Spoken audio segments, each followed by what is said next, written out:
morning, student. Today I am explaining water pollution. Water is one of the most important and inexhaustible or renewable natural resources. It is only inorganic liquid that occurs on the earth naturally. Water regulates the climate through its role in rainfall distribution and temperature modification. Water occupies a very large area of the earth's surface and is also found underground. About three-fourths of the Earth's surface is occupied by ocean. It contains about 97.5% of the Earth's water in strong saline nature. I am repeating. It contains about 97.5% of the Earth's water in strong saline nature. The rest 2.5% is fresh water. Fresh water is found frozen in the ice cap at the two poles and on snow covered mountains.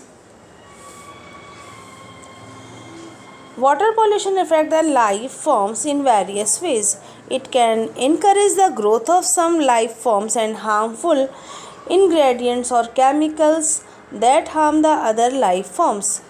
It can be defined as an undesirable change in physical, chemical or biological characteristic of water caused by excessive accumulation of pollutants. I am repeating.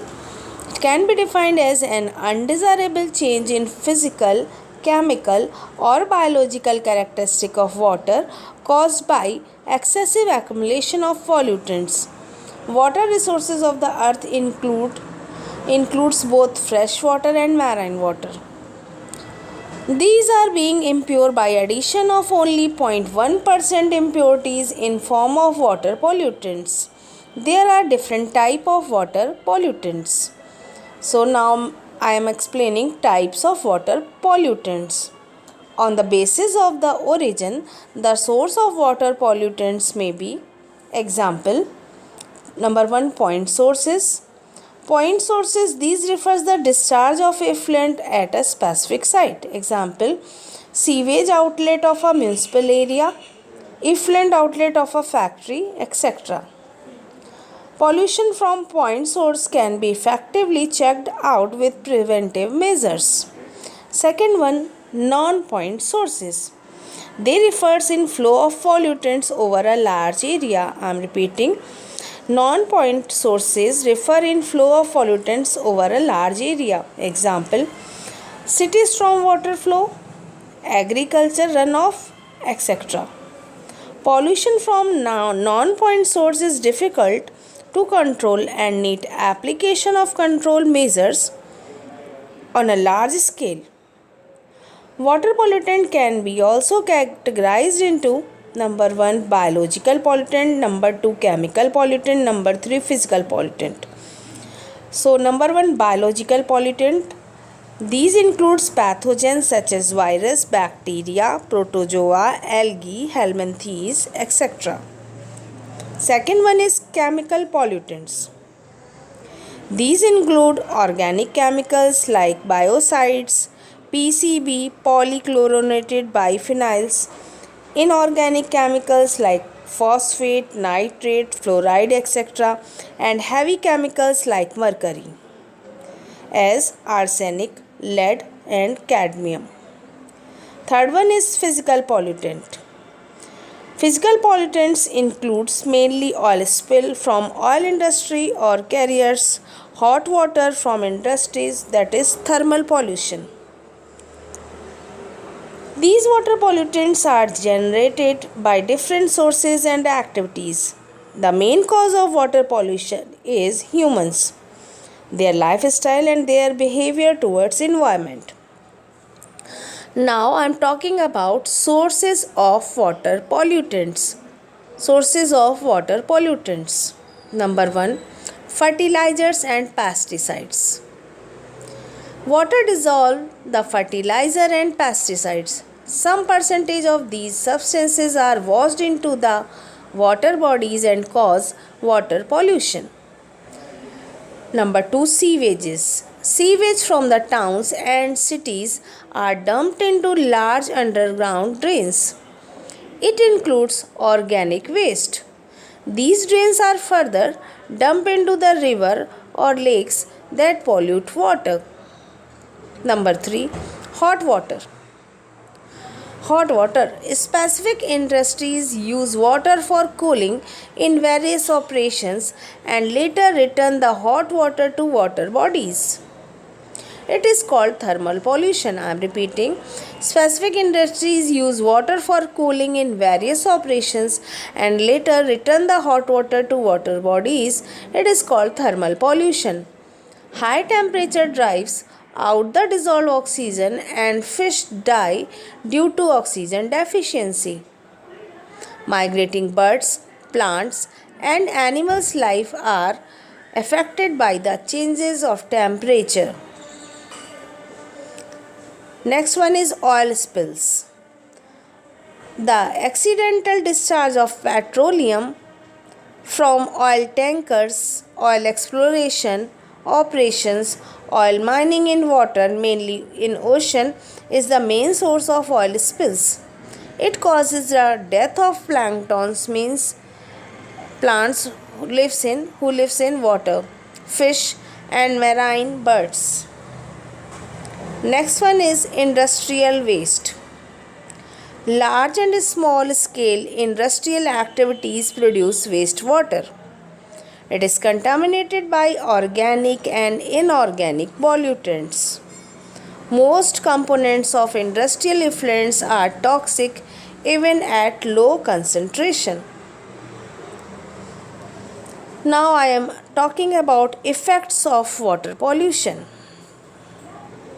The nature of water bodies and quality of groundwater are denatured or adversely affected by water pollutants. Number 1 is biological magnification.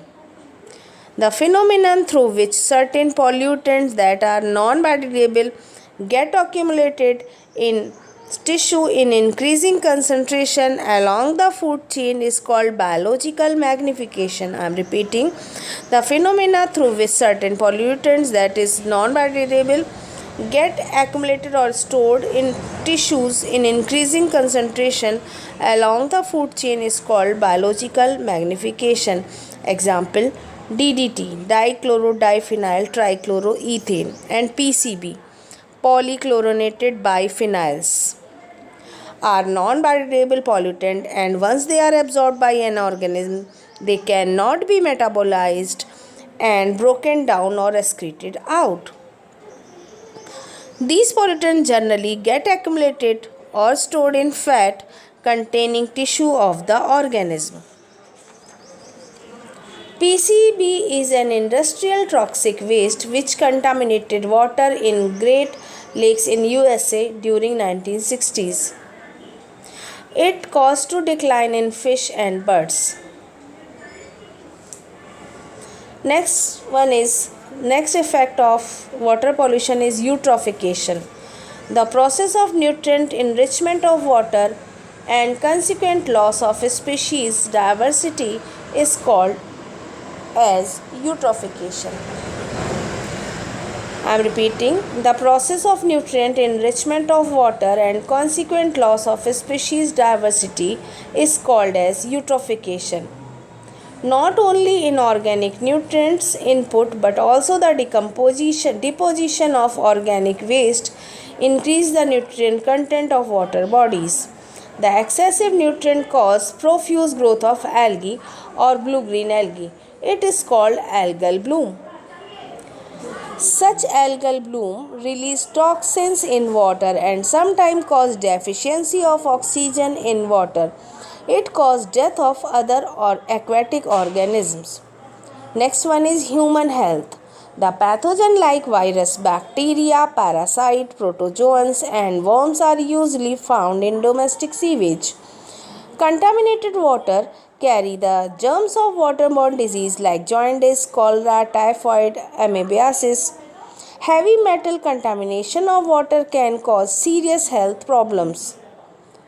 For example, mercury poisoning, that is known as Minamata disease. It causes numbness of limbs, lips and tongues, deafness, etc. Second one is cadmium pollution. Eta disease and ouch ouch disease. It causes painful disease of bones and joints. It may cause cancer in liver and lungs. Next, impurities of groundwater. At many places, the groundwater is threatened with contamination due to seepage from industrial and municipal waste and effluent. For example, excess nitrate in drinking water is dangerous for human health and may be fatal for infants. It reacts with hemoglobin and forms non-functional methanoglobin that impairs oxygen support. This is called blue baby syndrome or methanohemoglobin anemia. I am repeating, at many places the groundwater is threatened. At many places, the groundwater is threatened with contamination due to seepage from industrial and municipal waste and effluents. For example, excess nitrate in drinking water is dangerous for human health and may be fatal for infants, means newborn baby. It reacts with hemoglobin and forms non-functional methanohemoglobin that impairs oxygen transport. This is called blue baby syndrome or methanohemoglobin anemia. Similarly, excessive fluoride and arsenic in drinking water causes skeletal fluorosis and black foot disease respectively. The skeletal fluorosis causes teeth deformity, stiff and painful joints. The black foot disease causes diarrhea, peripheral nephritis and lungs or skin cancer. Now I am talking about measurement of water pollution. High amounts of organic waste increase the rate of decomposition and oxygen consumption. It causes a decline in dissolved oxygen content of water. Low dissolved oxygen water may be recognized as indicator of polluted water. Dissolved oxygen of water bodies can be measured by BOD, biological or biochemical oxygen demand. I am repeating, dissolved oxygen of water bodies can be measured by BOD, that is biological or biochemical oxygen demand, and COD, chemical oxygen demand. The oxygen demand of decomposition in the water bodies is called BOD. It is measured by first determining